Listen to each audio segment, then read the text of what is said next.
welcome to Don't Whistle at Night podcast, where Navajo legends echo in the shadows. Darren and Dawn will guide you through the sacred fire of native storytelling, where the old stories breathe, the unknown walks among us, and voices, long hidden, rise to be heard. And remember, don't whistle at night.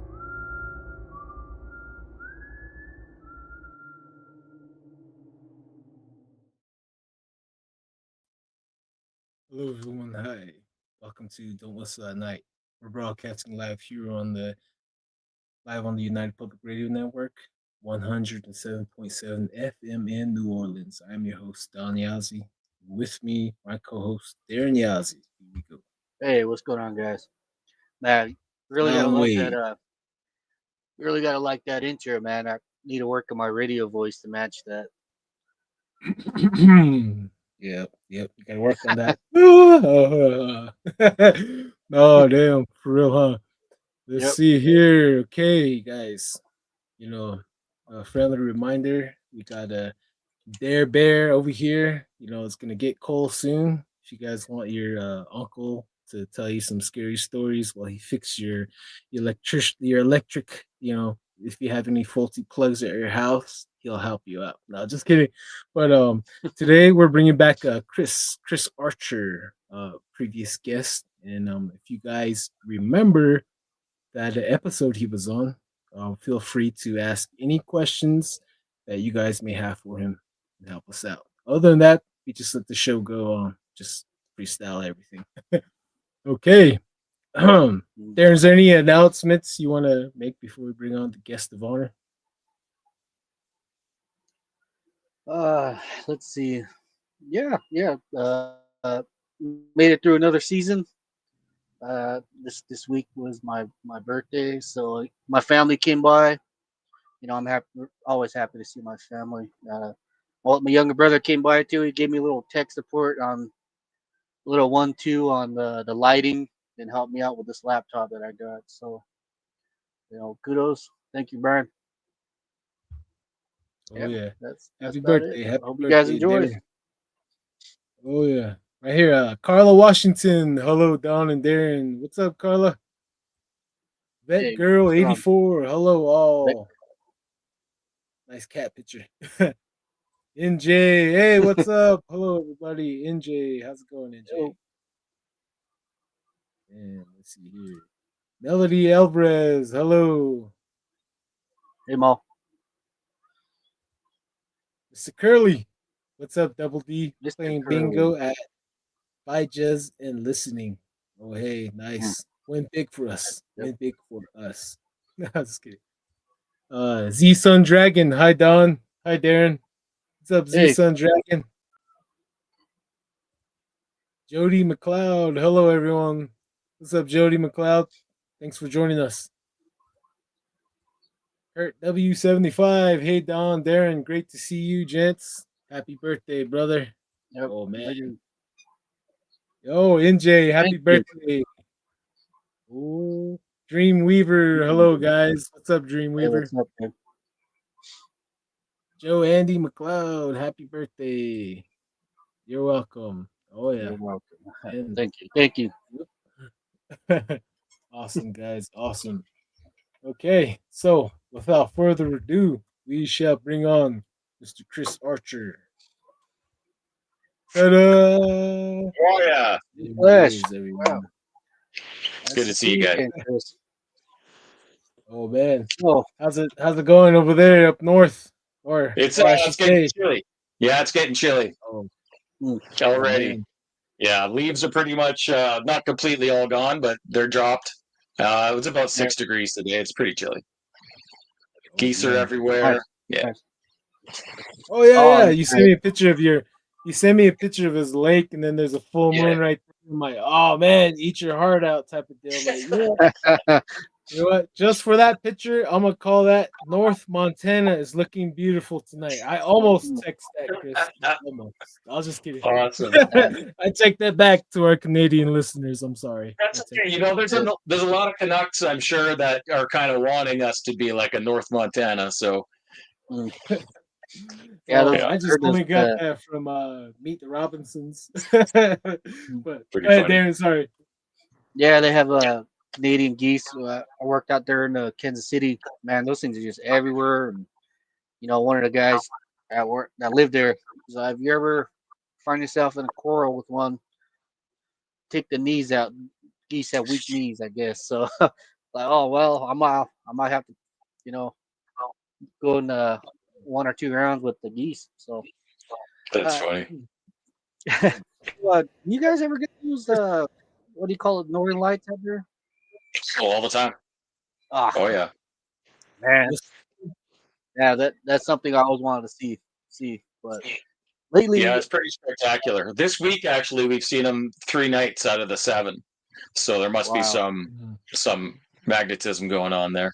Yeah, solar magnetism. I seen the news that the solar shot off like a flare at that A1 Atlas. You know, I don't know if that's legit or if it's just fake news. You know, but there's definitely all kinds of things going on right now. Yep, amazing time we're living in. Obviously. Yes, it is. Oh yeah, we so, made it past the second rapture, I guess, huh? I don't know. Oh man, right. Yeah, we made it past, or we just didn't make it. I don't know. My breath for that one, so. Yeah. It was that September 20. Is it 23rd, 24th, something like that. Yeah, and you know, I was telling my sister like, don't worry about that. You know, that thing's been going on for years, now. That date, you know. So I was like, last year it was an upcoming comment or some stuff like that. You know, like they have it in like Stephen King. You know, a couple other movies, Knowing. And you know, I thought about it, and you know, like, no, that's not right. That's not how it's supposed to happen. You know, there's a lot of other stuff that's supposed to be set, you know, before the rapture. So I was like, well, it is what it is. So we're still here. It's still good. We still got a lot to talk about. At the end of the day, everyone just needs to read the Bible. You know, no one doesn't know the day, the hour. Even Jesus Christ says he doesn't know. So everyone go back to reading the Bible. For sure.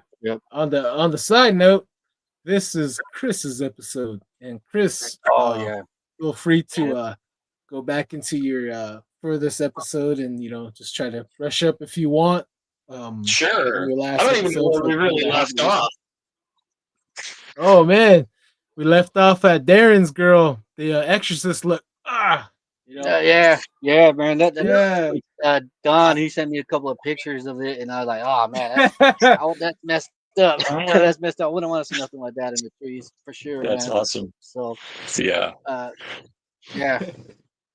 But where did we leave? I leave off at Little People, I think. Oh geez, yeah. Little People, and we're gonna get into the Wendigo. And the Mark of the Beast, and that one crown that was around early, you know, that famous crown. That shall not be named. That shall not be named. Go ahead. Yeah, it seems the Mark of the Beast thing is kind of apt for right now, just because of everything that's happening recently. Crown won 9 times. I was seeing things lead up to that before 2019. Although I was watching stuff like Palantir and Peter Thiel, who is buddies with Vance and stuff, which is really, really kooky because even Peter Thiel is talking about the Antichrist. I don't know who. That alone is strange. But pre-2019, I was watching, this is even when Obama was still the president.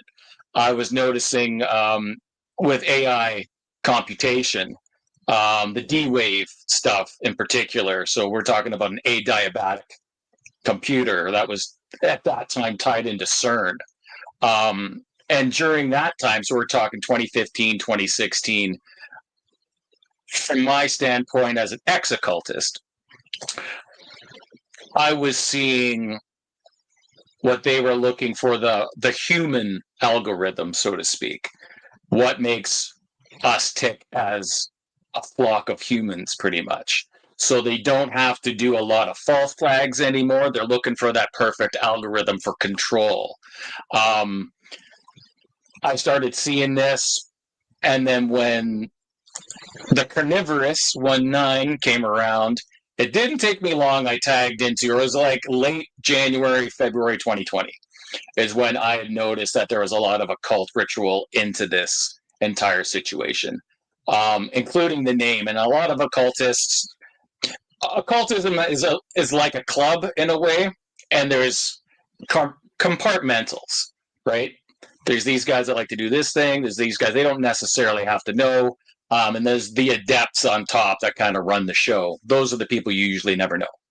But even the name, Corona, we'll just say Corona because it's not naming anything, but that means crown, right?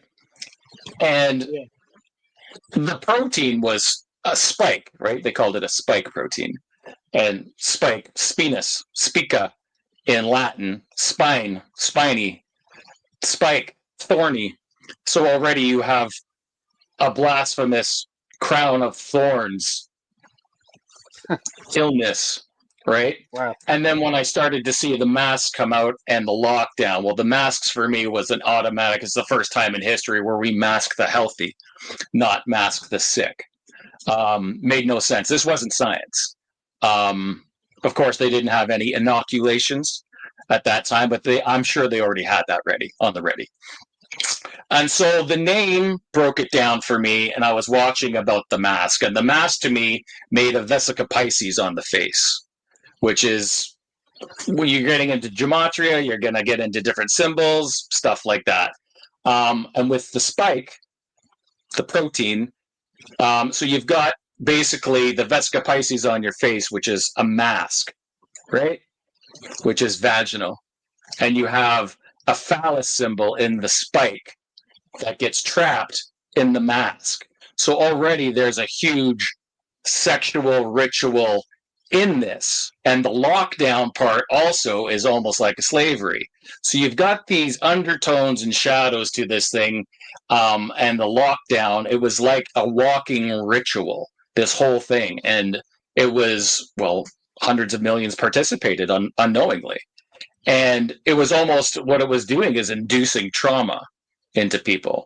And then you saw the separation of families. Families would argue over, please don't do this, or if you don't get the inoculation, then you're killing grandma. There was no middle ground. And one side was extremely vitriolic if you did not want to get inoculated, and one side was just trying to say, look, can you just at least please think about this, because this isn't a typical inoculation. This science is brand new, and all the animal trials for this mRNA stuff resulted in death in those animals. A lot of people got it. A lot of people are paying the price, unfortunately. That the philosophy behind this was very, very ritualized. Now, how did they get there? Now, I'm going back to this human algorithm thing and this adiabatic computer and computation.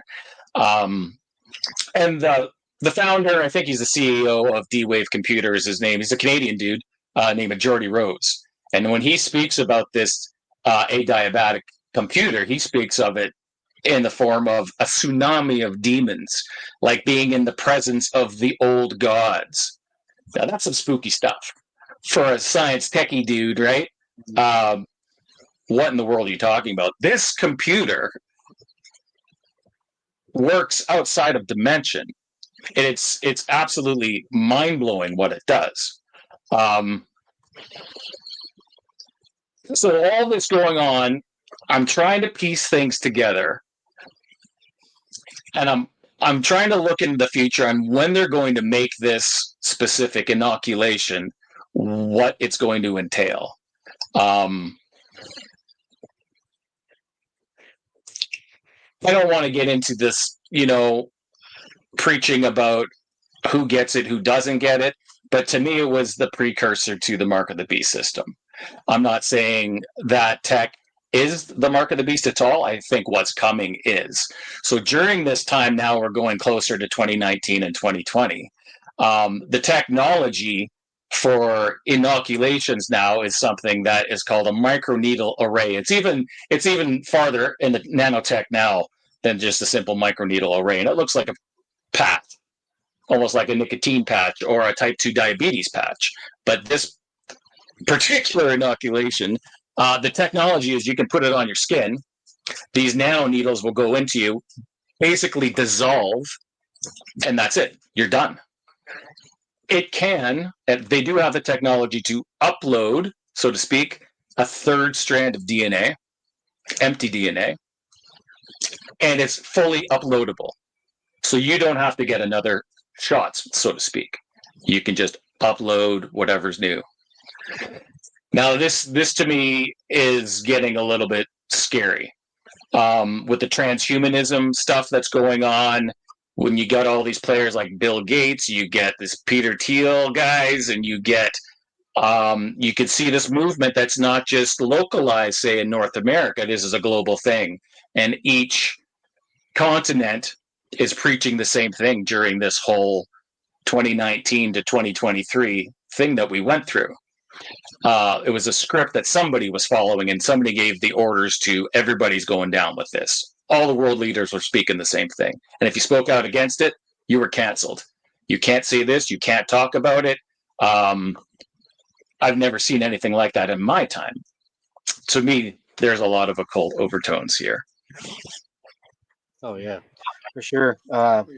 Even with this beast system, it is very, very much real. And, there are people that work in the dark, as people kind of look at it as almost a sci-fi, or, like, oh, yeah, you're just a conspiracy theorist. But, You're right. at a certain point, everything kind of has these conspiracy theorists always come back with, some type of fact, some type of fact with it. And, for all the Bible readers and, the Christian people out there, the mark of the beast, it's written in the Bible, and it says that everybody is going to have this, is going to be required to have this mark, so Right. there's gonna be one UK. They're already doing that in the yeah, UK right now. Sorry to one interrupt you. yeah, just the one money order, one world order. Yeah. They talk about this all over the place, and I'm pretty sure this the Antichrist, they came, they're always here. There's always going to be one that's going to say, oh, I'm God, the new God, or lead away from the true teaching. But one thing that you can set yourself apart from this is actually just read the Bible. That's all you can do. That's right. Set the facts down, and there are going to be people out there that's going to say false prophets. You would say, people that's going to be like, this is going to happen. This is going to happen. Like we were talking about earlier. The rapture. There's a lot of people talking about it, and like nothing happened. I was like, yeah. So like not to call them, call those people out, but people can just set themselves apart more by just reading the Bible and understanding it a bit more. And this world is run by money, and it's done powered by our current system. Real quick, well, let's go back to the cult side of this thing. I seen a thing on I can't remember what channel I was watching on YouTube that like it goes back to the American side of it, the way it's designed. I guess when the president gets inaugurated, he stands in line with the obelisk. The obelisk. Yeah, there's a lot of obelisks. Yeah. Mm-hmm. And then that represents Osiris's manhood, right? That's right. Do you know the story about Osiris? Yes. Well, Osiris and Horus. It's really the Horus thing because he was completely dismembered into 13 pieces. And one of those 13 pieces was his phallus, right? And then, we don't have to get into the whole story about how his progeny came, but the big obelisk in Washington is exactly that. And you'll see a lot of those things, a lot of statues and stuff like that. Because they want Osiris to come back in and possibly through the president, right? That's one of the things that I've seen, that he's hoping that he gets possessed by the obelisk, because they're waiting for Osiris to return back into the earth. So with every American president, they're doing the rituals. That's why they already pick out who's the president ahead of time. So you know, it gets very strange, but that's why we got you here. It does. And that's why I was still concentrating on just the name alone of this supposed illness that hit the world, right? And so the 19 supposedly stood for the year 2019.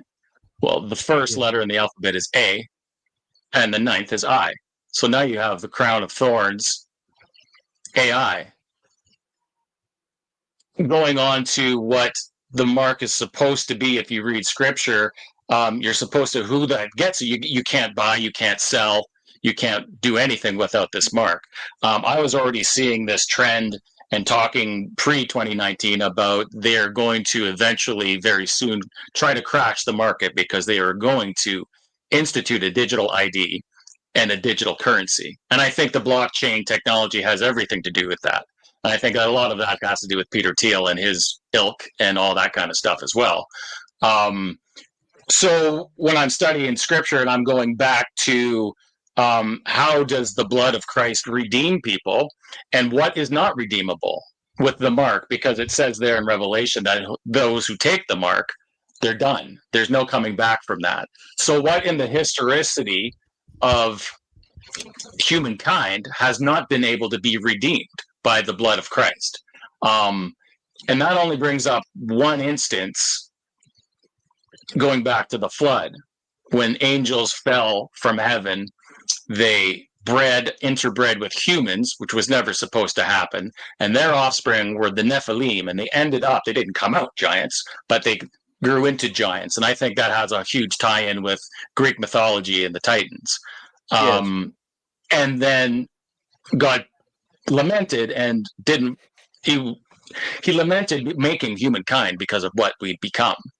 And it seems like the flood came about because there was very few people of pure blood left that wasn't infected by this angelic and human DNA crossing. And to me, that wasn't redeemable at all. He wiped them out. And going back to when you read like the book of Enoch and what the angels had taught humankind, and then what their progeny did, the Nephilim, and how vile they were, not only into bestiality and matricide, and they were just bloodlust creatures. So what about this mark? If a Satanist right now in our time can repent and have a true change of heart and have Christ into his heart, and that pure DNA, right, and his blood cover us, what else can't be? Like, that didn't make sense to me. So I was hoping I was wrong, that new technology somehow would have this Nephilim DNA inside it. And if you take this, that's why you're unredeemable, because now you're a hybrid. You're back to something in the days of Noah that should have never been. So now you've got your digital person, you've got your currency, you've got your health all in one patch. And you've got this empty strand of DNA uploading what? And if it is the mark of the beast and you do change, that to me would make sense, where you are no longer redeemable by the blood of Christ. Because you are now infected, not just with the sin thing that happened back in the garden, right? That's taken care of. Can be if you choose to, and it really happens. But now you've got this Nephilim DNA. And when you look at the CERN, everything with the occult that's going on, the undertones, I mean, I don't want to be hyperbolic about this. I don't believe in coincidence when it comes to these things, just from my experience. And again, when you're reading the 666, well, that gets into a bit of science. And I mean, that's pretty much not just the image of the beast, but what is the image? What was the image of God when he created us? To what is the image of the beast going to be? Is there a correlation there? Is there a similar image? I think the AI technology has tapped into, or maybe it's the other way around. Maybe these beings have tapped into it. And because the enemy cannot be omnipresent, as God is omnipresent, AI is a great facsimile to be omnipresent, to be like God, to be everywhere, but you cannot be. So there's a lot of crossovers that gets me cringing. Yeah. So will this Antichrist be human? Fully human? I don't know. Or will it be a hybrid? I mean, the 666 alone is pretty much a carbon, isn't it? 6 protons, 6 electrons, 6 neutrons make carbon. That's what we are. That's what humans are. So if it's saying, I don't know, there's just so much to delve into. I don't want to go down too deep of a rabbit hole. But 6 cents. You're right. And when we're talking about what's going on, you see what Vietnam just did recently. Tens of millions of bank accounts frozen. They're going for it. UK with Keir Starmer, he just said you won't be able to work unless you have your digital ID. Switzerland now it's trying to roll it out too. It's happening very, very quickly.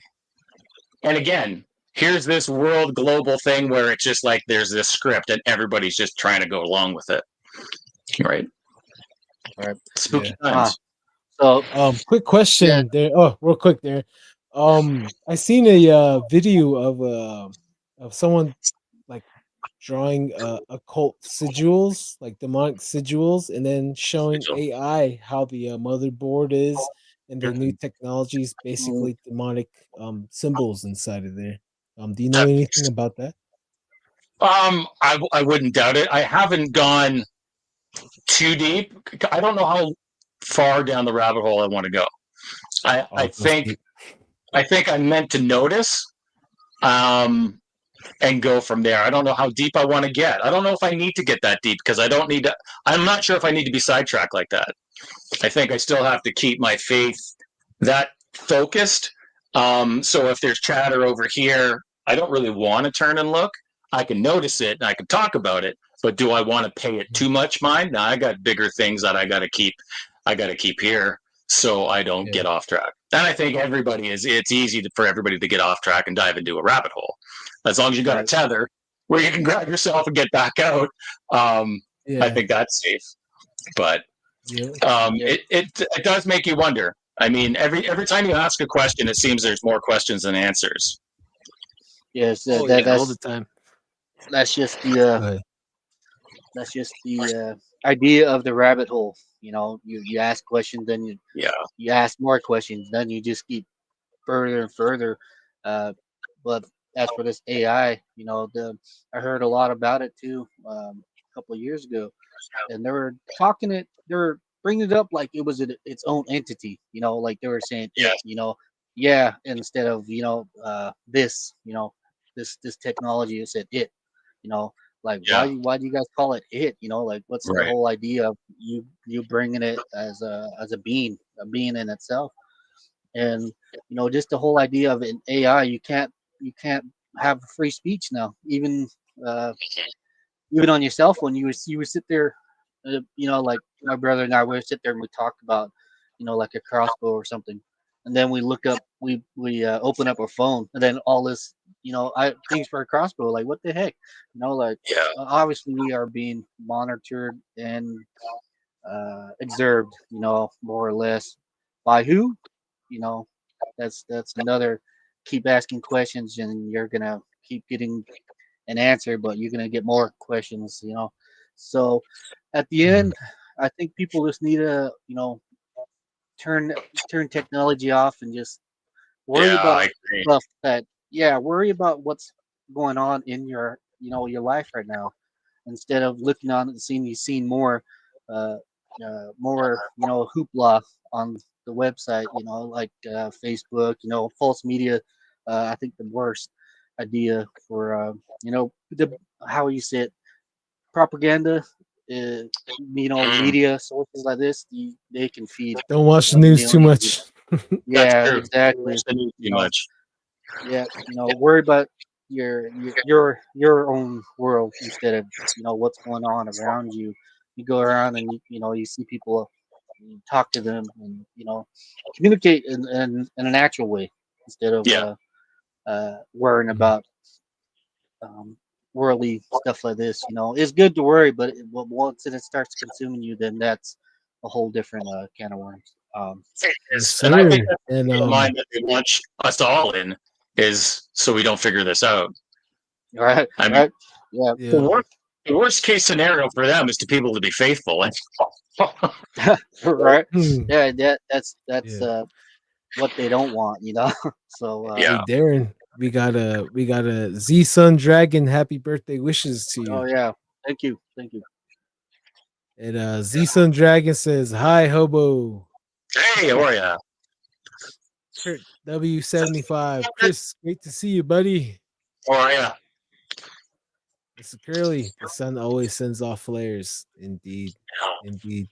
Z Sun Dragon, Camp Bellington, New Brunswick, Canada. Here we see them. I think they're talking about the Northern Lights.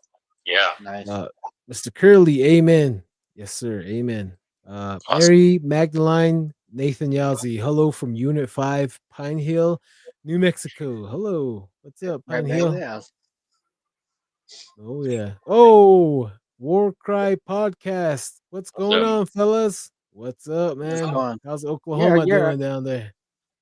Yeah, I seen Oh, that yeah. too. I seen that Oklahoma. podcast. I might, I'm gonna look into it. For due Yeah, diligence. yeah. We're So trying to bring him on, but he's playing hard to get. I like at least Chris. He stood us up. Then when the show was over, he texts back and he's like, "Hey, I was just kidding. I wasn't gonna show up. I forgot to tell you. Just kidding. No, I was just kidding. I'll play it. I'll play. He did not say that. Everyone I did did not. not say that. Renee C. Hello, everyone. What's up, Renee C? And let's see here. Yeah, I hear water splashing as well. Z Sun Dragon says, I hear water splashing. I do too. I thought it was just me. I'm like, okay. I'm hearing voices other than hosts and guests. I am too. I'm hearing all kinds of Here you stuff. go. I'm ignoring it. Oh, On your okay. seatbelt. Hey, I'm not crazy. I'm not crazy. uh, Z Sun Dragon. Can't believe the other news sources these days. Oh yeah. JP, great to see you all. What's up, JP? Likewise, great to have you here. Let's see. Never mind talking about it's creepy when the algorithms tap into your thoughts. Yeah, it does. It does. Kind of weird. It's echo in the mic. Okay. All right. Thank you. yeah. I'll Yeah, I have heard to- about that too. It's like they brought in an episode. I remember an episode from like Futurama where the main character was getting commercials in his dreams, and I heard them talking about doing this too, and I was like, what the heck? Like, damn, wow. I guess get commercials of shorts Oh in our man. dreams. It'd be weird, bro. I But get melatonin. I get that. Uh but hey, Chris. We'll let you go on again. Go ahead. Sure. yeah, So just to continue with the AI part of it, it seems everything is going to be directed. I do believe personally, I can't prove this.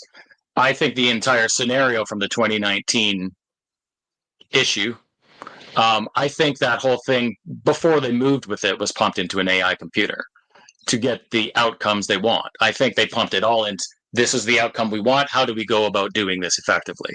And I think it sped out a pile of different scenarios. This is how you go about it. And this is what they did. Thankfully, it didn't completely work. I do think that was a beta test.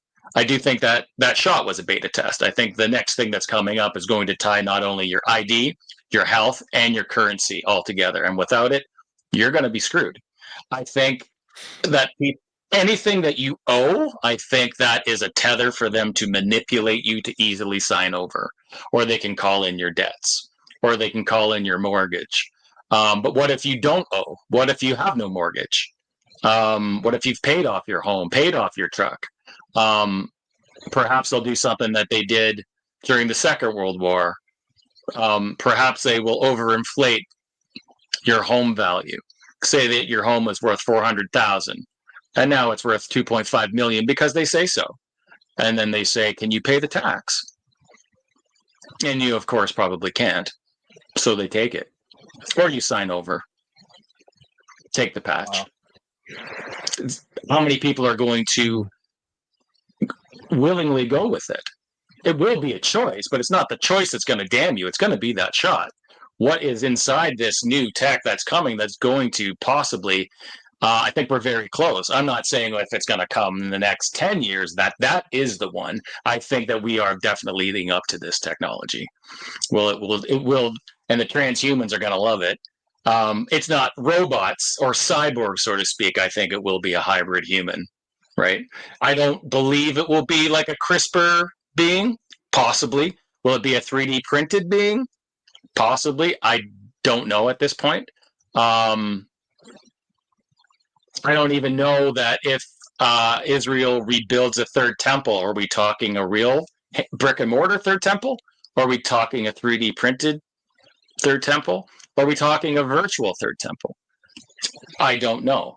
I do know that the technology now, they can convert DNA into binary code or ternary code. This should be terrifying people about what they can do and what they are willing to do. Are they going to do it? Well, the whole thing about the occult is with all these tiers of people, they don't have to believe it. They just benefit from it. It's the same as Masons and Freemasons. There's several levels, and there's a lot of them don't know that it's just a fraternity. It's just a fraternity. It's just a club. But there are those that pass the test and become adepts that answer the questions differently than most people. And those are the people that move up higher, right? So when you're talking about, I don't believe there's a politician on the planet that isn't compromised in some way. I don't think you're allowed to be. I don't think you're allowed to be. You're either part of the club or not part of the club, which means they got something on you, and it's going to be something very, very damning. Now we're seeing the compression of the damning material not being allowed out. The Epstein files. What was Epstein into? Epstein and Les Wexner, you can just search that on your own. And then you got the Paladin guy, Peter Thiel, involved in that too. Why is that information being compressed into a little nugget and kept from us? It was the Democrats at one point that were screaming, we can't let it out. And then it came out, and now it's the other side saying, oh, we can't let it out.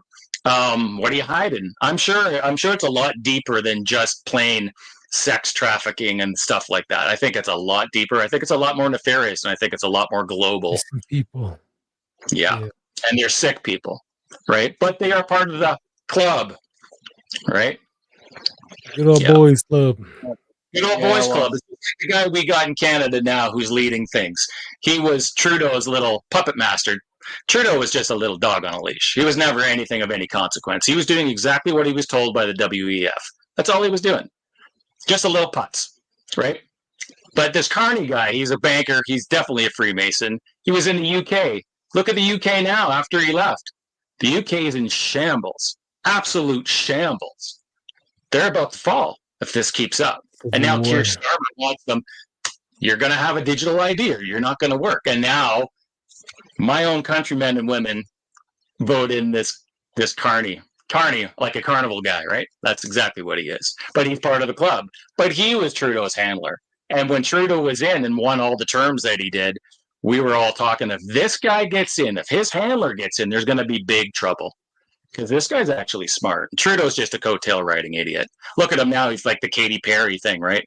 I don't know if they're still dating, but how predictable is that? One Illuminati freak with another little puppet, right? Who looks like Castro. Are they related? Sure looks like it, but I don't know. But you don't get in the club unless they got stuff on you, right? His marriage didn't last long. Yeah. As soon as he became Prime Minister of Canada, he screwed that up, right? Anytime there was an issue during the lockdown stuff, he buggered off to BC. Didn't want to talk, didn't want to be nothing. Yet peaceful protests that happened in Ottawa with the truckers, there was families there, nothing happened. Oh, they got the cavalry out, the guys on horseback to intimidate, and then those guys were demonized. But you can have people like Antifa flipping out, burning stuff down, beating that. I mean, it's pandemonium. But there's that old Mason thing, right? Order out of chaos. I'm sure they're just loving the chaos because we need to be divided, right? That's what they want. They want a camp. Whether it's a camp that you at one point made an issue with, sooner or later, they want you to pick a camp because division is their power. And it looks like they're doing pretty good, unfortunately. Yeah, man. This is I always been into these. I always looked up conspiracy.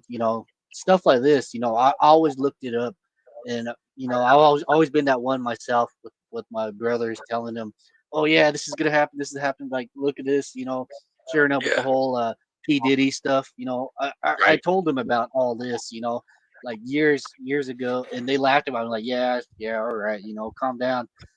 Go be that crazy guy in the trees. But Go all put of a the sudden, tinfoil hat on. right, exactly. And then it came out, and then I was like, see, I told you, I told you, I hate to be that guy, but like I've been, seemed like that guy that was just spinning something, but at the end, everything pops up, and I have my own my ideas on who this antichrist person is, and I've been kind of warned about it too. Back, I always keep an eye out, and but that I'll talk more about that later. But this is your show. But man, you are really dropping some information. And that's you just really reminded me of something because I did the same thing. So when my kids were younger, very young, I used to show them things in cartoons that shouldn't be there, shouldn't be in a kids program, and they were starting to notice, like, why is that there? I'm like, ask yourself, why is that there?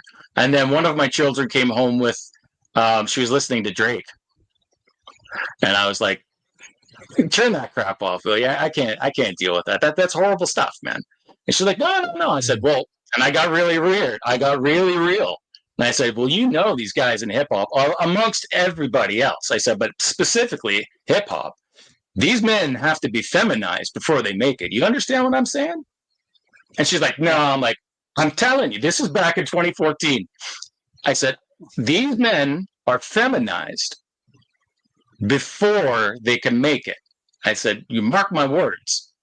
You'll learn one day. It'll happen. You'll figure it out, or something will happen. And unfortunately, now the Diddy stuff, and how many of these rap artists are exactly feminized? Yeah, which a sad situation. Yeah, I've been telling the same thing I was telling my brother about. All those guys are they have to go through some initiation. Man, yeah, and sure enough, all this stuff started popping up, and I was, like, I hate to say it, but like, who's crazy now? Like who like I can't really do anything but just sit there and kind of laugh about it. So, but yeah, man, it seems like the world is living in chaos. Everything everywhere seems to be separated. There's a great division among us. Yes, and huge. Some form of illusion that's being played in front of everybody. I think you're exactly right. Yes. And Yeah. Z right here, we got real quick, we got Z Sun Dragon here says that same thing. Yes, they like to divide cultures, race, and countries. Oh yeah. Control with digital recognition sounds like. Oh, okay. Right here it says yes, Chris.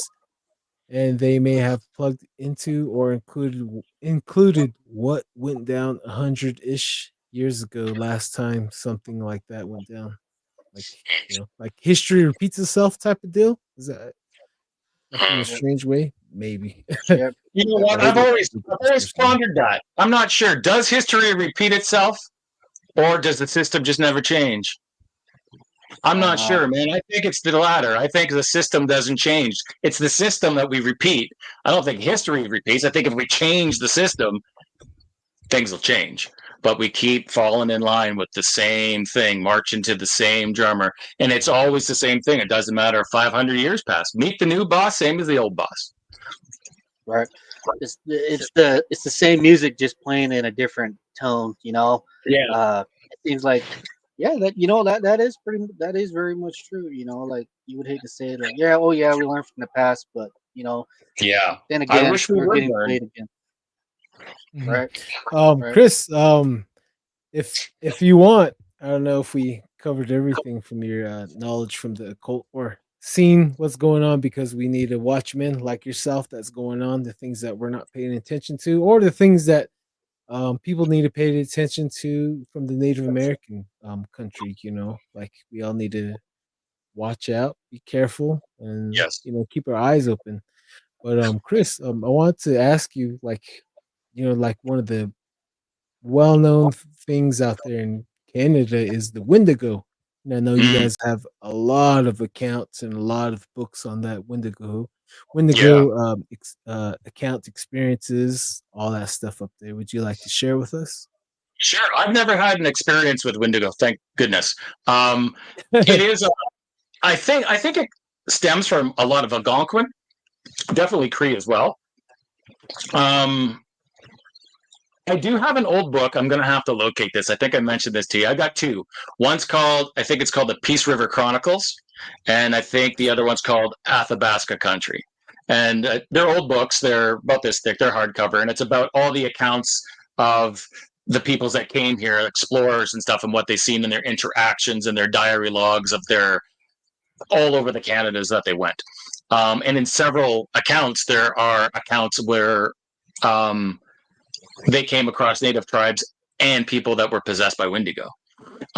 Fascinating stories. But it is matter of fact. They're writing down like May 22nd, and it's like a diary entry of what they saw. And these are terrifying real events. Among some of these books as well, I think there's 3 or 4 different accounts where they've seen what we would call cryptids.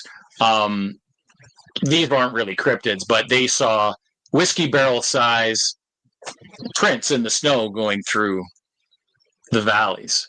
And they did catch sight of them on 2 occasions, and they were mammoths. And this is in the 1800s. Freaky. But the Wendigo things, from what I don't know a ton, but I have heard some stories that it's more of like a possession.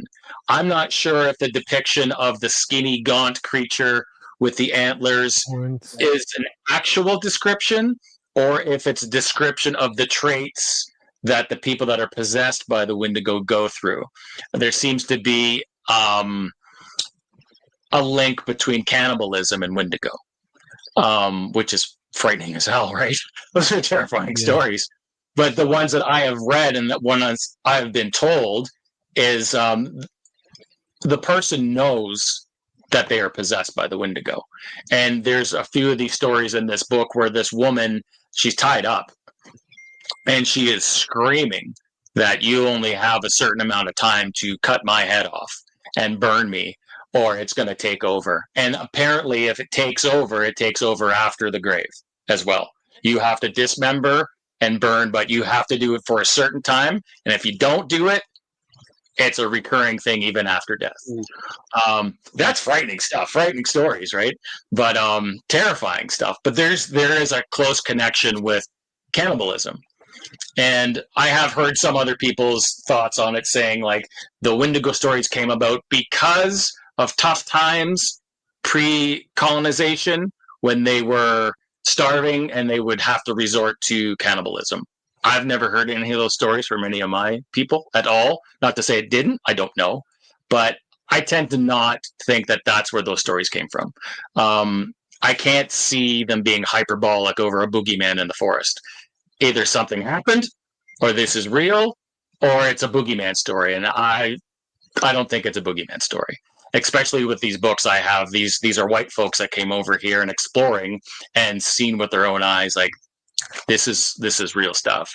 So that is it does kind of remind me of Skinwalker stuff, but I don't know a lot about Skinwalker stuff. From what I've been told about Skinwalkers is almost like a perfect possession that you willingly take on. Somebody had once told me that you have to sacrifice a loved one first. I don't know if that's true. That's terrifying if that is true. But it's like a perfect possession that you are willingly wanting to be inhabited by whatever spirit gives you the power to be a Skinwalker. I certainly hope that's not the truth, because that's horrifying. From the stories that I've heard, is a bit of everything, and also it's passed down genetically through the family line. And, really? You know, yeah, like there's stories of kids like shapeshifting and making it to point A to point B, and they don't remember how they got there.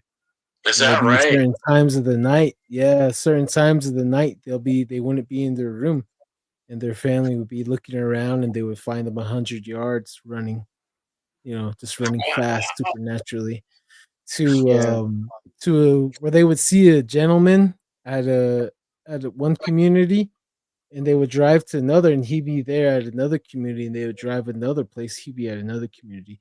And the Navajo Nation is very, very, very stretched out. Yeah, and right. That's very common.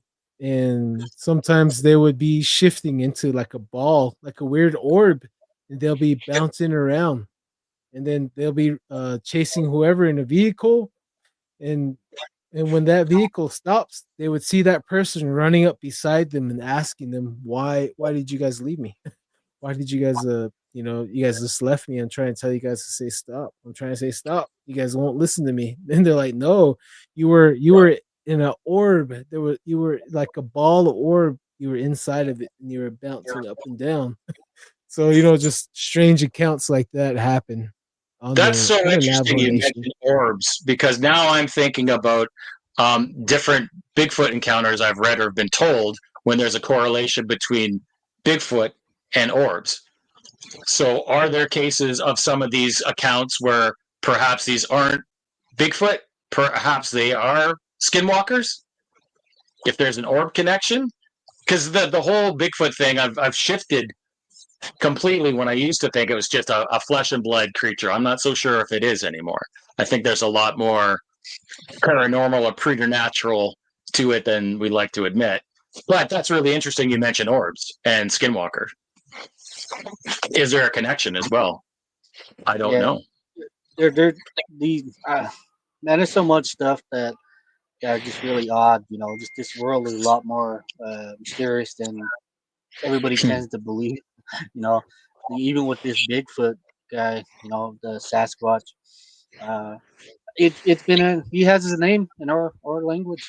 He has a name in our culture, and some people, like sometimes they see UFOs afterwards, and then Bigfoot shows up, or stuff like that. So it makes you.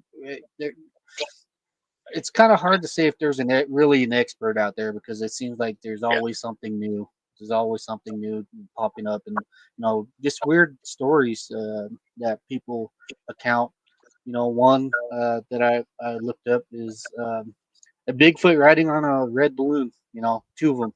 What he's like what are you supposed to do? Yeah, like what are you supposed to do with that? Like where do you categorize stuff like this? And even these orbs. Some people say that these are some type of data gathering areas. So when these orbs pop up, these Bigfoot go by, and they go there to pick up that data that's lingering around. So there's you really can't really be picky, with it. But obviously, the only thing that is real is people are seeing it. It is running around.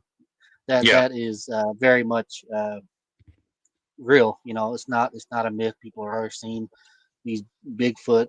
Some of them, just as common as my sister seen one walking across the road. That's just like that. Or other people like myself have and my mother having our own encounter with two of them. You know, like it just gets weirder and weirder. Like you said, this rabbit hole just goes deeper and deeper. I'm pretty sure there's some type of connection between everything that's going on. You know, so. But yeah, right there. I go read the comments right there, and Oh yeah, we'll we get got back to a it. crazy. Oh yeah, we got a just real quick here. We got Crazy Coyote 1313. I've got $10 saying we are being gaslit by the government to accept Bigfoots in the media started in the 70s. Yeah, Maybe not. And Z Sun Dragon, yeah, system keeps getting worse. It sure does. Von Koshil, God on Lake, what did I miss? Chris, let's start back over to the beginning. No, I'm just kidding. I'm just playing. Hit rewind. Oh yeah, for you, Vaughn, we will start back over. I was just kidding. Crazy Coyote 1313 got one better. Ever heard the Hadrian Collar? Because the Collider. end of the world in 2012, and we were inside a black hole, meaning we were already dead. Earth is just playing a recording on repeat. Oh, we're already on a dead Earth. It's just playing a recording on repeat. Huh. Interesting. Parallel universe yeah, type of deal. Sounds that's like what Mm. they're saying with that colliding the atoms it. together. Yeah, Yeah. I looked up to that too, and Oh, they're talking about like a good example is that, oh man, what was that guy's name?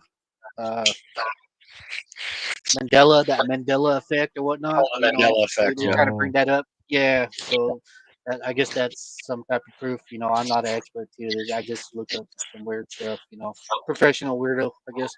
But yeah, I know quite a butterfly bit effect. about that too. But Mm. yeah, somewhat. Oh man. But What about the oh go ahead. Sorry there. Go ahead. yeah, but yeah, this Wendigo guy too. I'm not sure if he's like. I think it's more of a spirit, an evil spirit, than more of a being. I hate to take some pieces out of 40K uh, gaming system, but they do talk about being possessed by a spirit, and they do say they have dreams. So if spirits, evil spirits, you have dreams, be careful of your dreams. Some they're just not there just to be there. So protect yourself, take care of yourself. Most like better, take care of each other, uh, especially with all the spooky stuff Chris talked about with the whole uh, uh and the whole 40 uh the whole AI stuff. Yeah, so be careful out there, you know. But yeah, what else you got on these little people out there? Oh What yeah. you So got what I was anything gonna on that ask. stuff too? I like Yeah, to hear about the little people.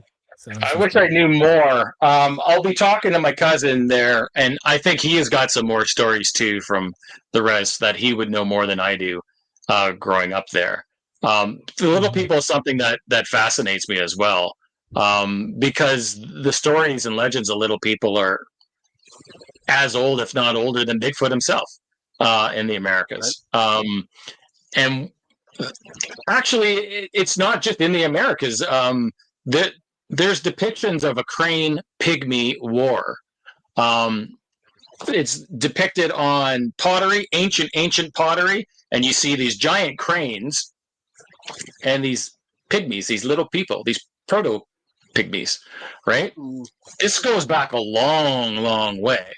Um, I find that stuff fascinating. So I kind of put them into the same box with this crane pygmy war, these little people and the little people that have been all over the Americas.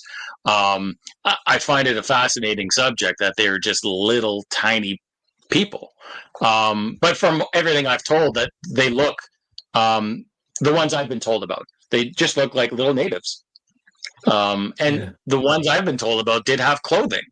So mm, they must make their own clothing, but yep. very strange. I'd like to learn more about it because I think it's something that went through a gap where it wasn't talked about. And I think we touched on this yesterday in brief conversation where sometimes these things in Native communities aren't really talked about in the open. It's kind of taboo. And I think your podcast is changing that, which is really important. That it's not taboo to talk about.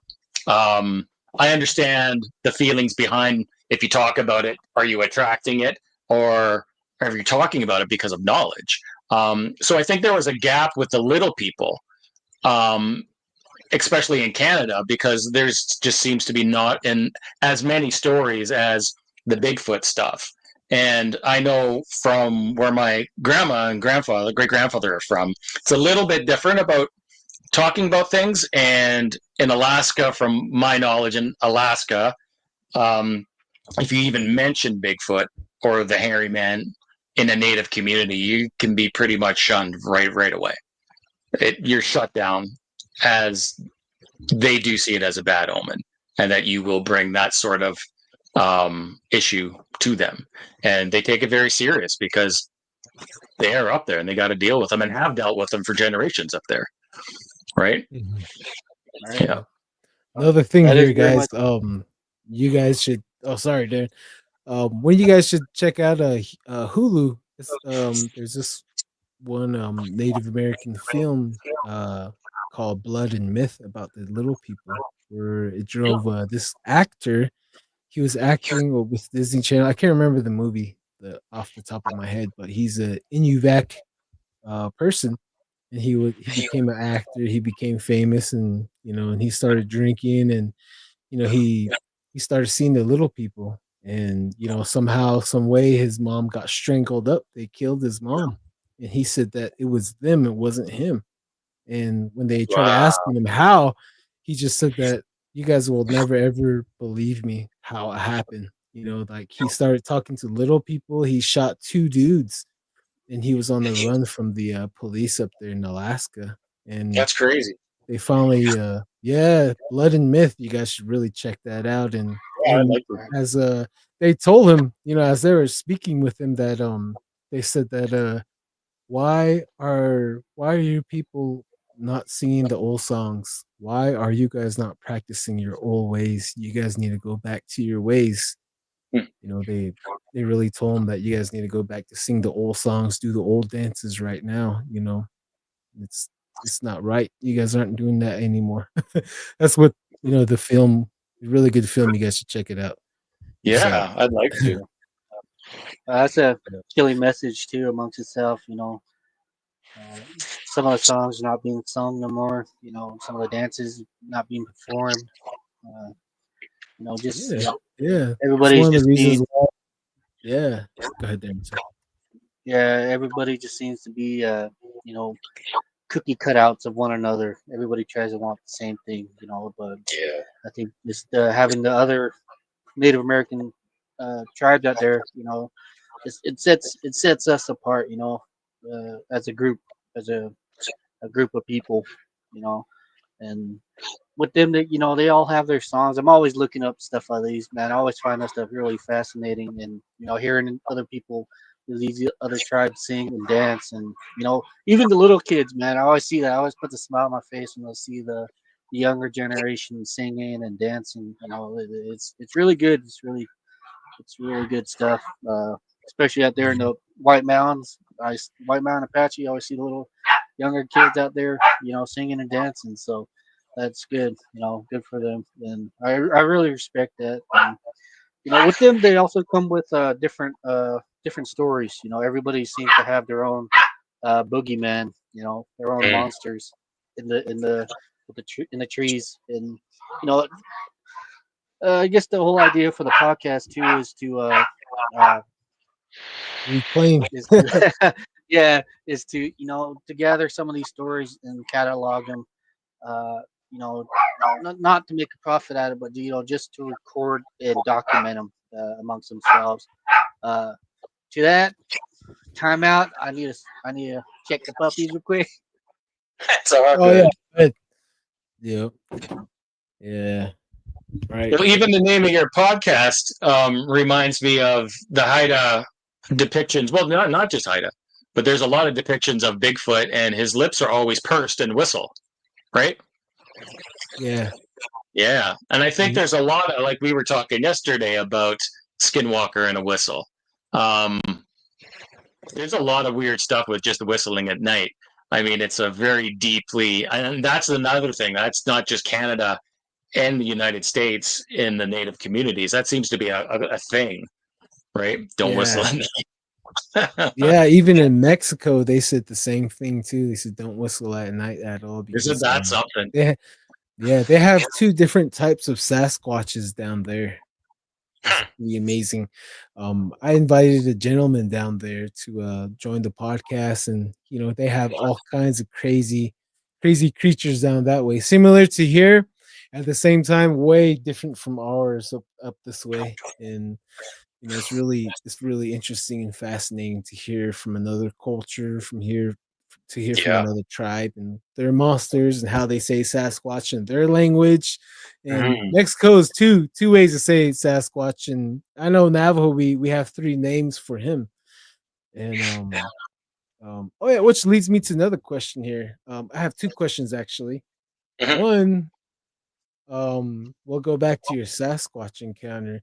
Do you think that this guy just came out of the trees or out of the bushes, or you think he just appeared and just That's such a good question. It's such a good question because there's been times when I think about it a lot. And hindsight is 2020. Sometimes you get more clarification the longer you ponder something. Yeah, I don't know. There was so much thinking back on it, the way I felt, the irrational panic and fear. Some of the stories I've heard about the Sasquatch being like a super shaman, that he can appear and reappear. I can't definitively say.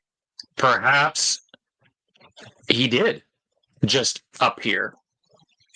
I don't know. It does make me wonder. I don't think I'll ever have the answer to that. I mean, at the very early years when this has happened, I would have said it's a flesh and blood, absolutely. But the more I think on it, the more that cough I heard and felt, the confusion, the panic that set in, was like I was being induced with that panic. Was I induced because of something natural from a different creature? Or was I induced because this thing is from perhaps a different dimension? Or has the capabilities of slipping in and out? I don't know. But I would be a fool to say one, not the other. I don't know. I'm not an expert on anything. There's a lot of hypotheses. I just try to make the sense out of it. And if I'm ever wrong about anything, I'm wrong about it. But the more the years go on and the more I think about it and the more I read other encounters, even if a small percentile is factual, that's the money right there. And that's the way I look at all the Bigfoot stuff is if you can discount it to something, oh yeah, you're misidentifying those tracks, you're doing this, that's what you want to do. You want to put all the stuff and discount it first. That's what you want to do. You want to be not skeptical, you want to be data driven. And what you left, if you're left with a pile after, that's the goal. That's what you got to dig into. And if that's the real stuff, then there's something that we don't understand. I think the easy answer is to say it's a primate. Well, we don't know that. I don't know it's a primate. It looks like a primate. Doesn't mean it's a primate. We don't know. Because of all the different things in my experience, and then when you read about orbs, there are orbs in a lot of accounts. There are UFOs that show up. Now you're starting to go, this is crazy. This is crazy. How can now we got UFOs? The Loch Ness is going to come next, and how silly does it start to sound? But it's like maybe it's not that silly. Maybe we just don't understand. Is that reality at that time being projected onto us, and that's what they want us to see? And that's what they want us to experience. I really don't know. When I hear different stories of this metallic door-like sound being like metal on metal opening in several of these dogmen and Bigfoot encounters. Okay, so if 99% of those people are full of crap, what about those 1% that aren't full of crap and did hear that? This changes the game. And I can't be egotistical and think that I know the answer because I definitely don't. But in my own encounter, I absolutely do think of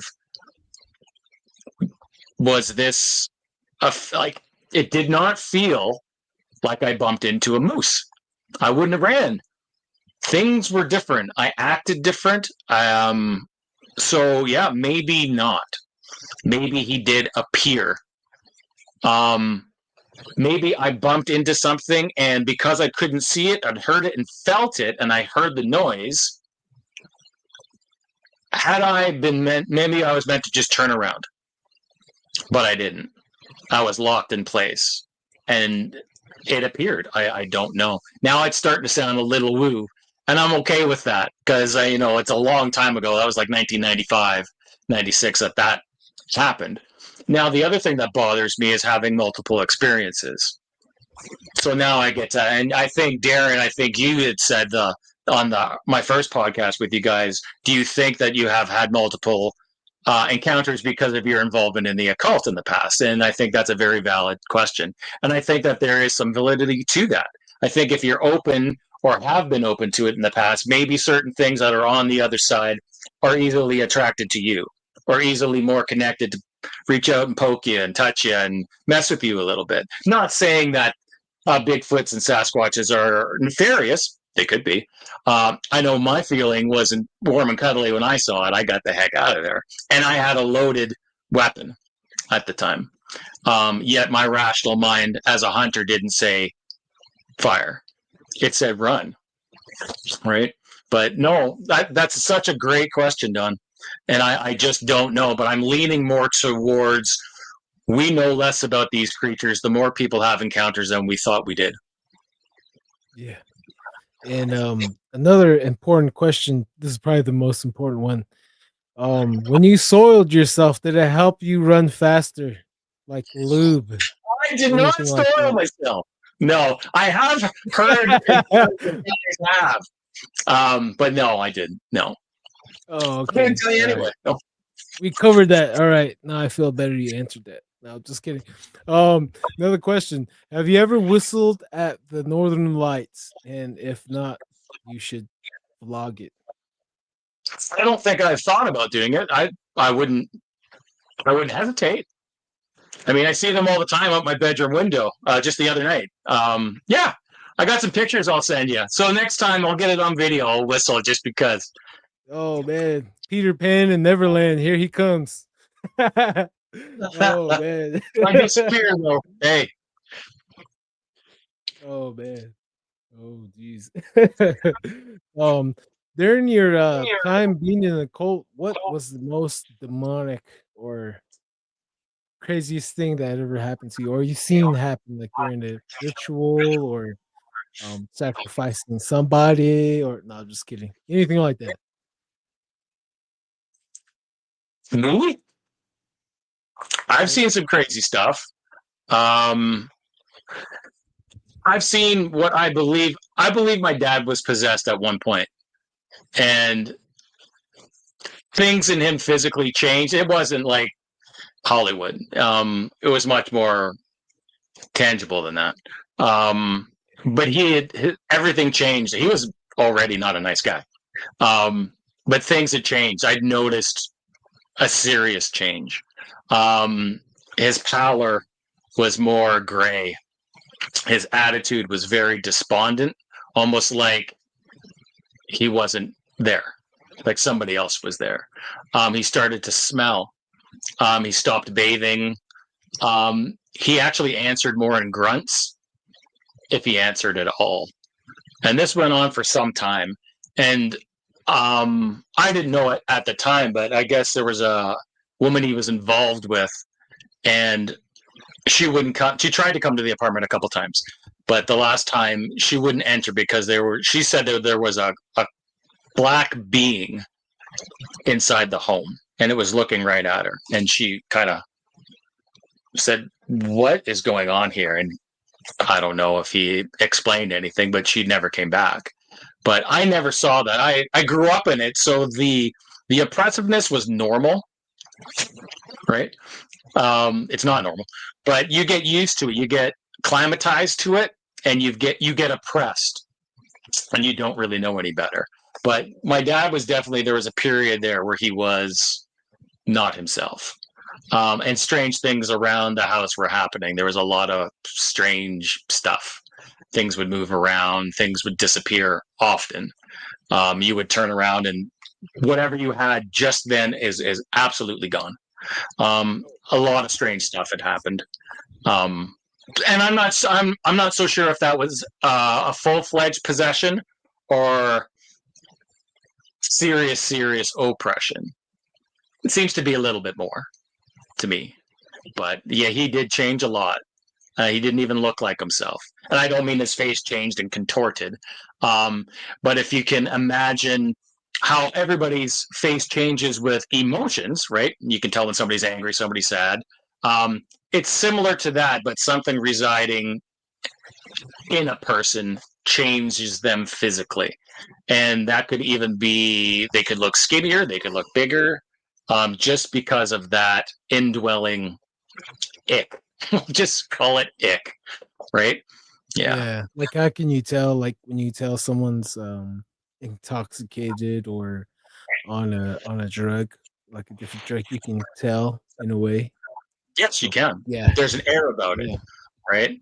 But with this, there's an almost tangible evil. You know that you're in the presence of something that's far more serious, in a way to put it. Yeah. We got a question here from a viewer. Joe Andy McLeod. I believe there's a parallel universe where Bigfoot can walk through, pop up in different areas. Some also wander throughout the hills and mountains across us. Oh yeah, possibly, huh? And Hongun Aho from California. Nice to see it. Nice of you to drop in with us, Hon. Mr. Curly, the old songs are forgotten or made up. Oh, talking about the earlier. Oh yeah. Hey Darren, you got any questions for you? What up, Chris? Oh, cool. Darren, can't hear you. Oh, there you go. Did he leave any of his books or anything? Was this an oral, verbal communication, or was it everything written down type deal? Information drawn from regarding my dad? Yeah, regarding the cult. I think there's different cults. You think of your famous cults where they drink the Kool-Aid and that's it. But this is not one of those cults. This is your hidden your hidden information cult. So most of it for me was hands-on learning as a young boy. It was all hands-on learning. When he died, I went out to take care of his place, and there was stuff there. My father-in-law ended up following me out there because I never dealt with a funeral, he didn't actually have a funeral, or dealing with lawyers to do with death and all that stuff. So he came out to give me a hand because it was a bit overwhelming, and I had to go through his material. And I had told my father-in-law, obviously, about my dad and the occult. I mean, I didn't get into my deep dive, but he knew. He was pretty terrified when he had to stay there. He was pretty terrified. But there was ritual books and stuff like that, and idols and stuff that I did burn. I did get rid of. I did pray over them, and I saved one for the end. And I started having a lot of dreams about this particular idols issues, and I remember having those when I was young. And the idol had a name, which I won't name. But I started having these dreams about snakes a lot and getting bit and getting overwhelmed. And I called a buddy in Ontario that I went to high school with, freakishly enough, and he's a Coptic Christian. So we were kind of unified in our thoughts on a lot of levels. And I said, Max, dude, I'm having an issue with this thing. There's one thing left of my dad's stuff that I haven't got rid of yet. And I've been having these dreams. And I talked to him about it. He goes, I'm coming over, start a fire. And that's exactly what we did. It was like 8 a.m. And he came over. He didn't live that far away. And we prayed together. And got rid of it. We smashed it to pieces, but I had to smash it, and then burned it. And that was the last of that. Actually, that wasn't quite the last. That was the last of the occult, the heavy occult stuff. But then I had some of his personal belongings, and a lot of his personal belongings that I had were stuff that were very racist. So there was stuff to do with KKK. There was stuff to do with the United Front. There was stuff that he wrote on his helmet because he was a jockey when he was a young guy that had a lot of Nazi stuff on it and really terrible racial crap. It was in a box that I had, and I felt like we were being a bit oppressed by something, and I didn't know what. And just to be on the safe side, it's like working out, right? You got to keep in shape. Spiritually, you got to do the same thing. So I had some people come over, and I burnt the rest of his belongings. I don't even know why I held on to them. Just basically because it was, I didn't really, there was a big closure issue there with my dad because we were estranged for so long. You kind of mourn the person who was, you mourn the person who wasn't, and you mourn the person who could have been if they were whole and loving. So it took me a long time to actually get rid of his ashes. I didn't have a funeral for him because there would have been nobody that would have came anyway. So I held on to his ashes for almost 10 years. And I don't even know why. And the rest of his stuff, I didn't look at it. It just was there. And it was a point where I had to let all of it go. And when I did that, like I burnt the rest of his belongings that were just vitriolic garbage, I also got rid of his ashes. Yeah. There's a kind of funny story. You want to hear a funny story about his ashes? Yeah. Okay. So we went up to Fort Erie, Ontario, where I'd spent every summer. And there was a place where I used to go fishing for bass off this little bridge. And there was a trail down there where there was a bunch of trees I used to ride my bike. And when I was young, there was a felled tree right there that was snapped from the forest and was just poking out. And my dad wanted to come for a bike ride with me. So I just no longer said, be careful that you don't wipe out here because there's a log. Well, soon I just said it. And he wiped out and the log went right through his leg. Anyway, I took his ashes to that spot. And there was a cup, like a little goblet that he used to like to drink out of. So I scooped part of his ashes and I was going to throw it off the bridge. And my son said, Dad, what is that? I'm like, what? He goes, what is that in the cup? And here in the cup is a little titanium screw because a horse had kicked him and bust his leg in 3 places. And they had to put titanium screws in his leg. So I knew it was actually his ashes. So I picked it out and I threw 1 cup and then I put the rest away and I held on to it. But it's kind of a funny story, but it's true. So I knew the ashes were his because here's his surgical screw, right? Yeah. Morbid, but I chuckle every time I think about it. And one more thing. Do you know the name of this cult, or do they have a sign that they have? I never, like Dad would, I know he would meet with other people. I was never involved in that. It never came to light that it was a coven or it was a sect. My dad was pretty much a loner anyway. I really don't know any of that, if there was. I do know that he was in touch with certain people, for sure. Whether they were unified at all, I don't know. They were never at my place growing up. Nobody ever came to our house. So I don't know. I don't know if he was a bit rogue. I don't know. I just know that the other people that he was involved with were a lot more affluent. Yeah. Even to the point where they're in touch with, government and aristocracy and stuff like that. But I was never involved with aristocracy. No. Yeah. Well, that's even disturbing. Just saying that these higher ups, they're into this occult stuff. Yeah. Yeah. It's strange. It is. Yeah. One of the weirdest things I heard on the the occult around America is all those missing people that you see at Walmart and you see across the way, they're gone.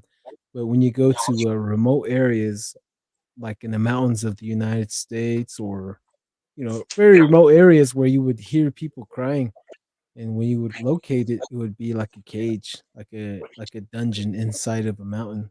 Like all kinds of people are locked up in there, and certain times of the season, they all get mass sacrificed, like they're doing dark things, the deep higher levels of the occult, and that's one of Right. the things that I've heard. That's where all the missing people end up, because they got to do their things every season. They're wishing ill will on everybody across the whole world. That's one of the things that they do. I heard. Yeah. Yeah, Did you hear anything like that, there's Chris? a lot of dark, weird stuff when it comes to that. There's even things going on right now as we're speaking with a cartel across the border.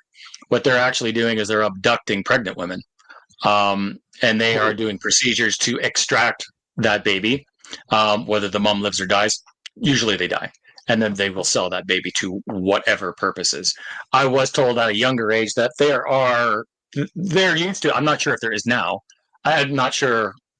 I suspect still, I don't know, that there was a breeding program where certain women were used as breeders, and that those babies were used for different rituals around the world.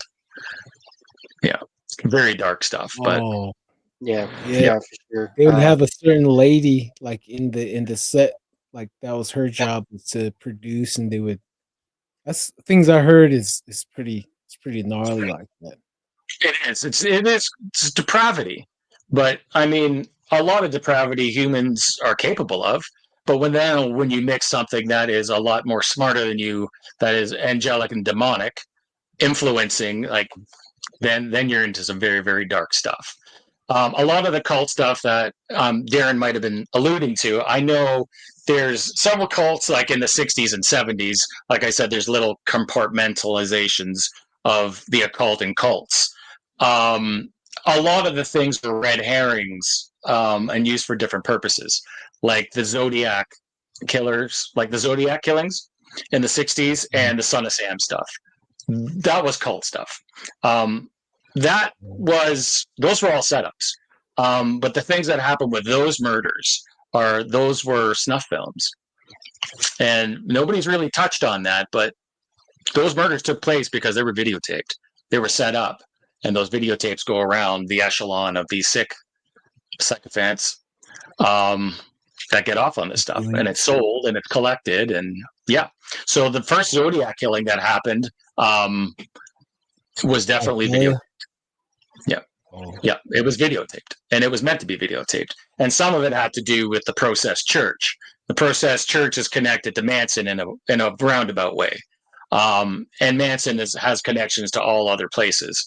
But the Son of Sam, the guy, David Berkowitz, that supposedly got set up for it, he's definitely involved. But yeah, he didn't do all those killings. No, there's a deep cult there. Yeah. For sure, there's a lot of hidden information that seems to be played out on TV, stuff like that. There's always little bits of information that you would sit there and you watch a movie and you sit there like wait. But at the end, this podcast, it's it was more of a paranormal, but I think one of the greatest horrors of this world are man and women, but themselves. What greater monsters are there than I hate to say it, but people, humans. There's so much stuff that even in history, there's a lot of bloodshed. There's a lot of occult myths, and there's a lot people have been dabbling in stuff they shouldn't had never been dabbled in. Such as these occult information, sects like this, even this whole Epstein thing. It's music, the whole thing. They're doing stuff they shouldn't be doing. That's and for there's sure. a lot of scary stuff that walks around on the streets, outside, Yeah. there's these monsters that, Yeah. you talk about monsters hiding under the bed, that monster could be a man, see lights in the eyes in the trees, it, what is the possibility of it being, a predator, a scary, your killer, your people that deprive work on the weak people, the weak and Yeah. sort them out, So this is just another warning, to everybody who's listening. Most monsters are, uh, you know, us. Hate to say it like that, but Aaron, there's a lot of. you got some occult activity going on in Candy Kitchen, huh? Your neck of the woods over there. Oh yeah, You got we actually had witches a cult out there about 10 miles. If you drive in a straight line, 10 miles, Hmm. they had a cult that was out there in the fence lake, and it's one of the rare cults that it was female. The monarch was a woman, so uh, you can drive over there. You can take a look at it. It's up Amazonians, for huh? a million. Yeah, it's up Oh, for wow. $1 million auction. So even my grandmother, uh, they drove past this area once, and um, they had fire torches up, and my grandmother, she's like, "What are they doing? Why are they wearing these red or these white hoods? What are they?" And they tried to explain it to her like it's a cult. They're doing cult stuff. And my grandmother, she didn't know what it was. She had no idea. I don't think there is a word for it. In Navajo, the cult. But this is stuff that happens out in the area, which just adds more to uh, the mysterious what's going on in this area. That uh, I lay down. Where I rest my head. Back at the house. It makes you wonder, like, what is going on really in this area. And like I was telling you, yes, last night, there you got videos of stuff moving around, poltergeist activity, stuff in the trees. There's a lot of stuff that goes on in this area, and it just makes you wonder what it is. I always wondered, and it seems like every time I put a finger down like on it, and then something else pops up. This cult business was one of them too. So whatever is going on where um, where I sleep, where I go home, place where I call home, what's really going on back at the house. But when I say a lot of stuff goes on, I mean it. I am just dead serious about Yeah. how weird it is. Definitely, definitely, definitely a lot of things. We should all document it. Everyone out there should record, get some security cameras inside and outside. Buy a Sony digital recorder, leave it outside because I captured Woodknock and some kind of conversation going on. Going outside of I was sleeping outside in my vehicle, and I had the Sony digital recording, and I captured a female and a male conversating in Navajo. And Oh, the skinwalkers are a cult. It's basically a death cult. It's a satanic death cult, actually. That's the core of it. It all got perverted. And from the knowledge of the cult, like from the very origins where it all started, I remember reading in the Bible, it all started from ancient Babylon, the ancient religions of Babylon. So all these cult, the Freemasons, are all repeating all the way from back in the time of the Tower of Babel. mhm. So it's very ancient teachings of men, ancient man's way, man's religion, all that, to music, to literature, to Yeah. right now what's going on right now, everything, the Mark of Cain, all that all ties in together, you know. But I think music has yeah, a huge thing to do with where we're at as well. yeah, Um, yeah. it's a massive thing. As a musician myself, there's a pile of music that I've gotten rid of. Even Plato talked about how difficult it is to have unwholesome music and what it can do to a society. Can music instill? Well, of course it can. It can instill feelings of happiness, rage, fear, sadness. Now we're talking frequency, so now we can get into a different level of what that's all about. But even predictive programming in TV, cartoons, movies, even to how. Here's something I'll trip out on you guys. Back in the 80s, I remember talking about this. I was a teenager, and the N word started to be using in music and in popular movies. And I remember sitting there talking with my buddies, like, how is this actually happening? How is this allowed to happen? And then the thing is, here's the psycho part of it, right? Psychological game is the Black community can call each other this word, and it's like, is this a term of endearment? You think this is a good thing? This is a very powerful thing you're playing with. It's almost a spell. It's almost a curse. And when people that are outside of your community, whether it be white, Asian, doesn't matter what it is, hear you saying this word to each other, we automatically, across the globe, will dehumanize you to, oh, maybe you are that word then. It's just like using the B word to a woman. You now dehumanize her and you make her an object of what that word is. It sounds like a curse, doesn't it? So now you hear this N word everywhere, and you don't think that's going to break the entirety, not just the Black communities down in the culture, but all culture. All communities are going to be broken down. How did this get tripped into music and Hollywood? If this isn't a psychological plan to break things down, break the fabric of society down, to make sure that now we can instill what we want you to identify with. Oh yeah, that's what we seen. Yeah, time again. Yeah, that totally makes sense. That really does make sense. We always yesterday I talked about music being a source of witchcraft. Even amongst itself, even just the words that we speak. We speak from our soul. So you can either curse or bless someone else by the words of your mouth, and that's just how us beings are. We're meant to speak to each other and meant to learn from one another, more or less help one another. Inspire some people, other people, by speaking up.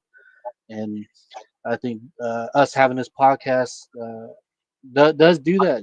We are helping people as much. Like you're saying, it was a taboo. Talk about it, but right now it's want everybody to know, like, it's okay. It's fine. This is what happened. And a lot of people can relate to most of these stories that we talk, and people that we have on. They can relate to some of these life experiences that people go through.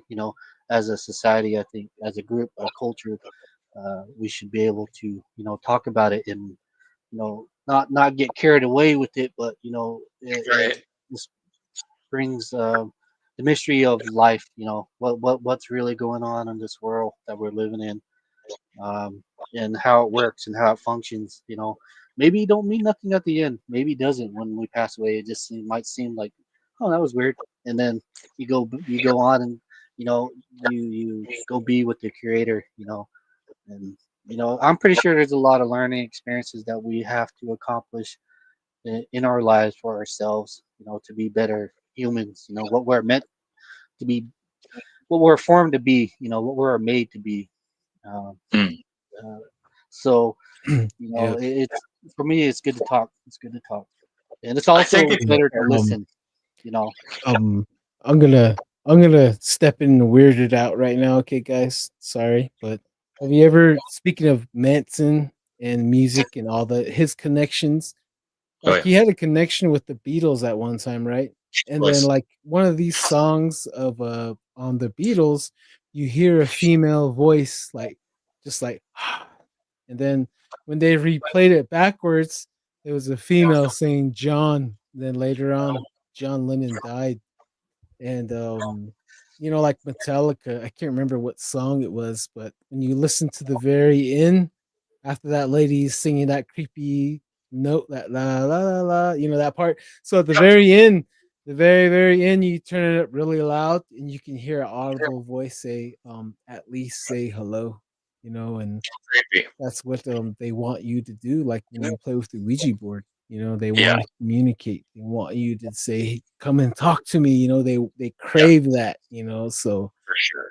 Yeah. that's one thing It's about music. The weird thing. Manson also had a connection to the Beach Boys. Yeah, Oh, He yeah, like actually he was, was, he was friends with, I think it was Brian. No, it wasn't Brian Wilson. It's one of the Wilson brothers, and he actually did some recordings. oh, Apparently, he was a bit of a talent, but it didn't go anywhere. But I think Guns N' Roses did record a couple of his songs. There are out there. Yeah, they are out there. I'm yeah, not sure if the original Manson one's out there. I think it is. But yeah, he definitely had ties. I had heard a story that on the set of Rosemary's Baby, oh, yeah, that movie. somebody, Oh. this is before the thing happened, that there was Helter Skelter written there. Whether that's true or not, Yeah. I don't know. But Polanski, who directed that film, he's a freak in his own right. He was. Yeah. That's why he's never been back to America, because he was on for, I think it was a sodomization of an underage girl. He raped her. He's never been back. That whole scene. I mean, there. Then again, it's the weird and it's the occult involvement. I even saw it, unfortunately, with this Charlie Kirk thing. I mean, it didn't take long for me to see a few things that shouldn't be there. And it pointed to other stuff. Now, I don't believe the narrative that was told at all. Unfortunately, I had to watch a few videos of his assassination, which is absolutely horrible. I don't recommend it.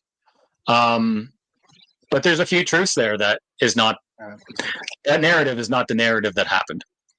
That's just the way it is. And there is occult stuff in there. Now, whether it is that occult segment of people that actually was involved or somebody is setting them up to make them look like they're involved, I don't know. I do know that the overtones of that entire thing, somebody knows the occult and knows what they were talking about. Just for the setup. Yeah. And look at what happened. Right. I mean, the vitriol. Darren, you were talking about humans, mankind being that vitriolic, and look what happened after. There's people celebrating the assassination of somebody in front of thousands of people, in front of his wife and children, celebrating. Now that is depravity. I don't care if you liked them. I don't care if you agreed with them. That is a type of sickness. That is something wrong. That, to me, yes, that's the depravity of humankind, but I think that's also aided on by the prince of the power of the world right now that's in power, which is, I would say, Lucifer. Yeah. Right? Yeah. Like I was saying, the first coup was in heaven.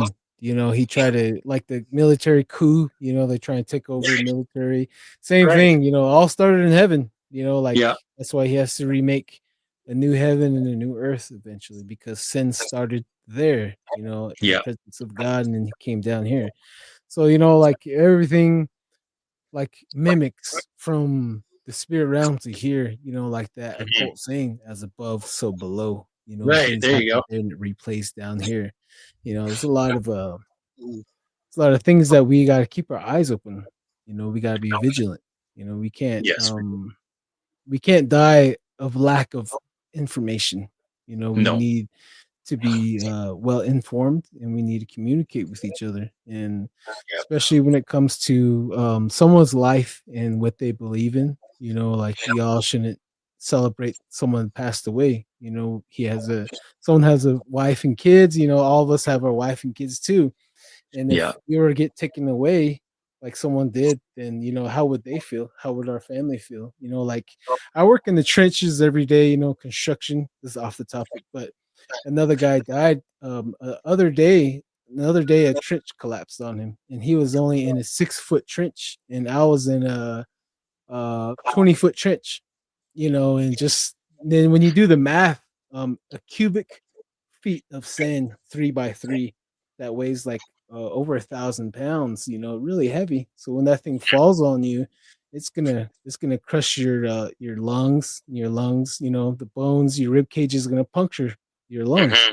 So a lot of death is always around, you know, and you got to be careful. But I kind of lost where I was going with that point. But death is always around, and you know, as above, so below. Make sure you guys all look after one another, and make sure you whatever you're doing at work, make sure you go home to your wife and your kids. Yeah. And Darren, you got any more questions? We're at the 1 hour and 45 minute marker here, Holy. guys. All right. You know, it went. You know, I like this podcast. There's a lot. It makes you think. It makes you think more about what's really going on in the, you know, the media, and you know, uh, people. You know, we shouldn't be tuning in. You know, to the local news every now and then. You know, it's good to, you know, sit there and talk with your family. You sit down and eat together. You know, Yes. I can remember being a younger kid and having the whole family sit down and eat. You know, that's something I wish we would do a bit more. But you know, Oh everybody yeah. gets older, everybody goes in different ways. But you know, Yeah. thank you for coming on. You know, it really gets the hamster in my head running when, you know, people talk. You know, they talk. You know, like yourself, and you have your what you've been through, your life experiences, and you know what you see happening in this world. You know, Mm. and you know, there's people out there that think like this. You know, and that's how it should be. You know, Mm. always question. You know, always question everything. You know, they say, but you know, you got to be people out there to fight the machine, I guess you would say. For Um, sure. but yeah, yeah, thank you for coming on and, you know, Thanks for having sharing me on. your Yeah. ideas. And And I think it's uh, important about to people to share their experiences. From my perspective as an ex-occultist, it's what the occult wants is for you to hold that, to cherish that memory, to not talk about it, because then it's part of you. It's got its claws in you. What it doesn't want is to you express how you feel about it and what happened. So that taboo keeps you a prisoner of your experiences, whether they're paranormal, poltergeist, it doesn't matter what it is. So for you to share, to have the courage to talk about it, the occult doesn't like that because it's not hidden. And occult loves to be hidden, especially in right, plain sight. So everybody doesn't know, but it knows. And it's been out in the public, so that's all it needs. So I think your podcast, guys, is super important. And I think for people to share, um, what they've been through is a good thing because there is a certain amount of oppression, depression, and trauma to some extent that can happen to the severity of some of these things, whether you're involved in the cult, whether you're involved in the occult, whether you dabble, whether you've seen cryptids. It's good to talk about these things because the occult, I will say sentiently, wants to keep it closed doors and hidden because then it's hidden. And the only thing that flushes darkness out is the light. And the darkness will recede from that. So I encourage everybody, all your listeners, to, yeah, if you got an experience, talk to the Y2s. Oh yeah. That's you guys. yep. Oh yeah. The double No, D's. very good, very good. Double Yeah, trouble. No, just kidding. Oh yeah, yeah. Hey, yeah. Well that's said. right You on know, the hat right there. well said. Well said. Oh yeah. And that is, yeah, Um pretty much what kind of built the foundation of this the podcast is. You know, to talk about it, talk more about it. You know, if you don't feel comfortable, you know, being in front of the viewers, you know, we can always work something out. And you know, more information, the better. And you know, if we can help people, you know, we'll help people. This is what the purpose of the podcast is, to help. You know, to let people know that you're not crazy. You know, That's right. that's for me. I've always been that guy talking about lights in the trees and, you know, stuff like Yeah. that. But you know, at the end of the day, you know, someone I talk more about it. And people talk, you know, like, oh yeah, we've seen that too. You know, yeah. All right, like I was telling, I picked up a father and a son back at the house too, and I took him to go, you know, get some hay, take him into town, and the father is laughing at his son, because he's talking about these lights. And I told him, like, hey, here, I got some video. I know about this too. Take a look at it. I had like 20 different videos.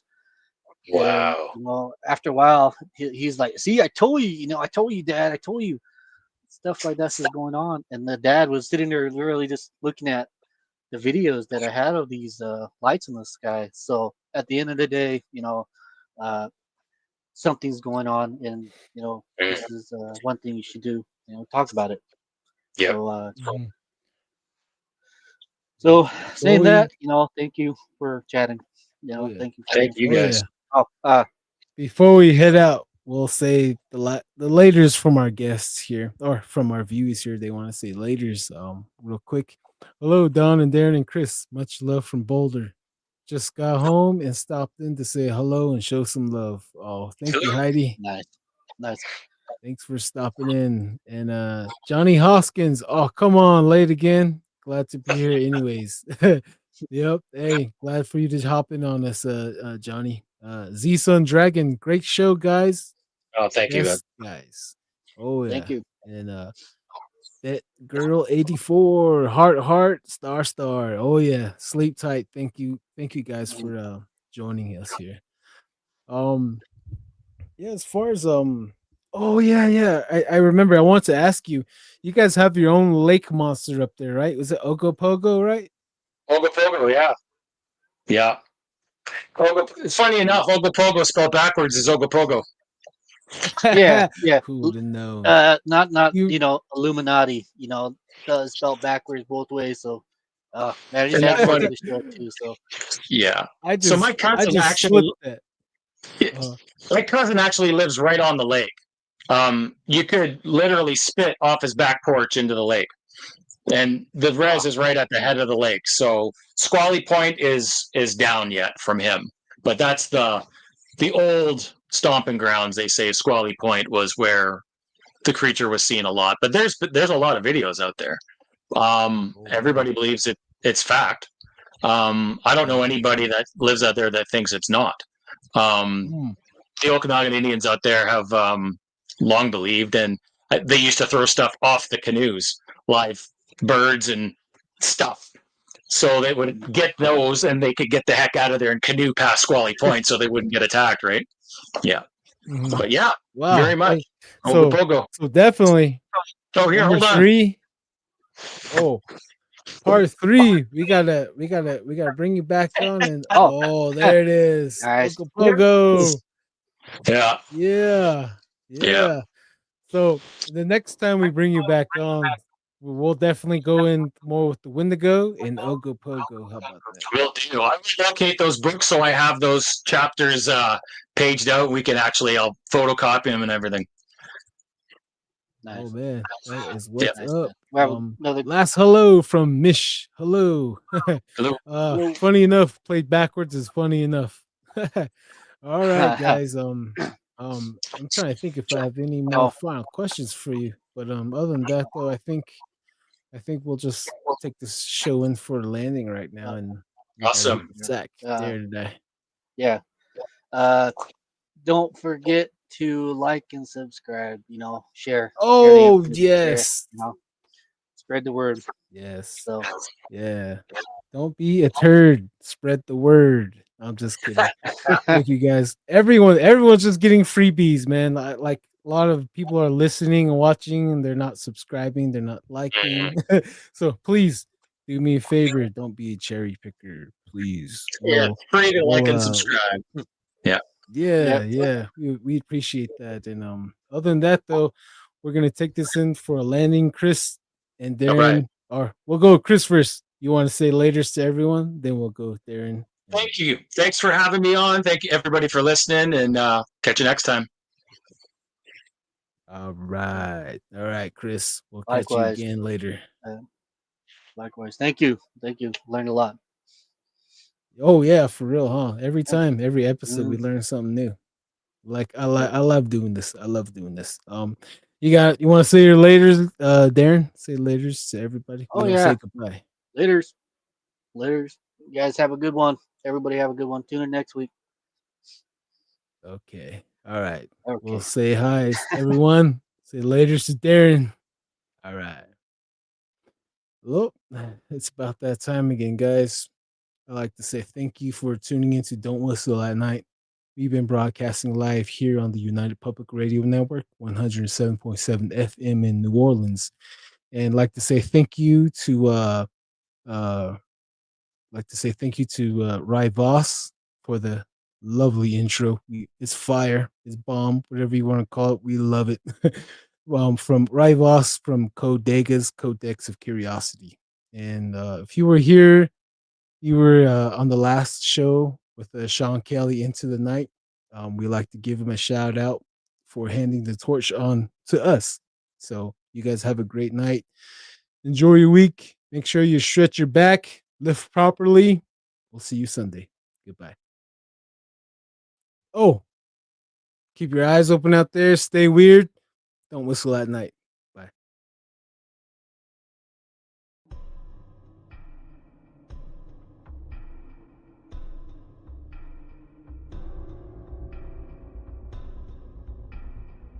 Welcome to Don't Whistle at Night podcast, where Navajo legends echo in the shadows. Darren and Dawn will guide you through the sacred fire of native storytelling, where the old stories breathe, the unknown walks among us, and voices, long hidden, rise to be heard.